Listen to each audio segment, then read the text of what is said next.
news agency says Putin sent a letter to Kim for the Liberation Day, saying closer ties will help strengthen security and stability on the Korean peninsula. Kim hailed the strategic and tactical cooperation, as well as support and solidarity between the two countries, and said bilateral cooperation will grow based on agreement the two sides signed in 2019. Monday marks 1 year since the Taliban took over power in Afghanistan during the withdrawal of U.S. and NATO troops. The United Nations says the humanitarian crisis in the war-torn country is the worst in the world. Sarah Walton reports. Demand for aid has been driven sky high by the country's worst drought in decades, followed by fatal flash floods and then a devastating earthquake that hit eastern Afghanistan in June. Afghanistan's efforts to fund its own aid programs have been hampered by the freezing of some $7 billion of Afghan government assets held in the United States. UN analysts say the scale of the humanitarian crisis means the organization must continue working with the Taliban, and that coordinating on aid issues does not legitimize the actions of the country's leadership. The Taliban says it has taken steps to support human rights and has introduced an amnesty for former government officials, a decree on women's rights, and a code of conduct relating to prisoners. Members of the Group of 20 have agreed to enhance multilateralism and commit to funding for least developed, developing, and small island developed countries. An Indonesian minister said officials from member countries also discussed mitigating the impact of COVID-19, promoting micro, small, and medium enterprises, as well as digital and energy transitions. They were attending the 3020 Development Working Group in Bali last week. It's one of the working groups of Indonesia's G20 presidency that aims to discuss development issues.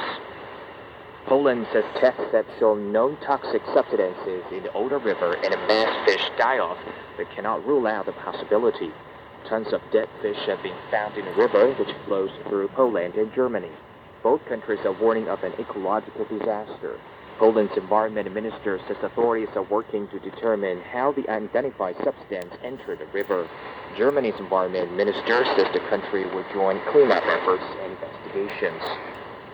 Reports say at least 40 people died and 45 others were injured in a fire inside a church in the Egyptian city of Giza. The electrical fire broke out as 5,000 worshippers gathered for Mass at the Abu Sinfin Church in the Mbaba neighborhood. Norway has euthanized a walrus that's become popular among spectators in Oslo after concluding that it posed a risk to humans. The female mammal known as Freya likes to clamber on small boats, which has caused damage. Officials have warned people against getting close to the 600-kilogram animal. Walruses are protected in Norway, and authorities say they hope that Freya would leave of their own accord, and euthanasia was a last resort.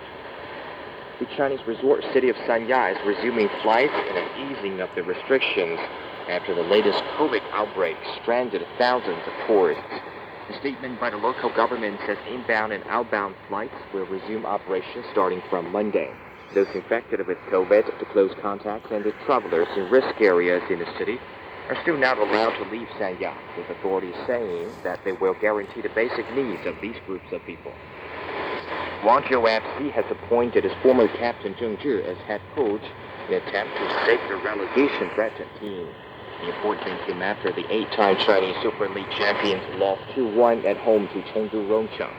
The Chinese record champions have only 6 points from 12 matches so far this season. Zheng joined the Guangzhou side in 2010. The 42-year-old won the CSL title 8 times and the Asian Champions League trophy twice at the club. The Chinese men's volleyball national team has clinched the Asian Cup by thrashing Japan in straight sets in the final. Victory in Thailand marks Team China's first Asian title in 10 years. Bahrain shut out South Korea in a third-place playoff.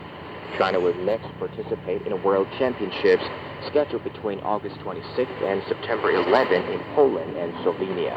And that's the news.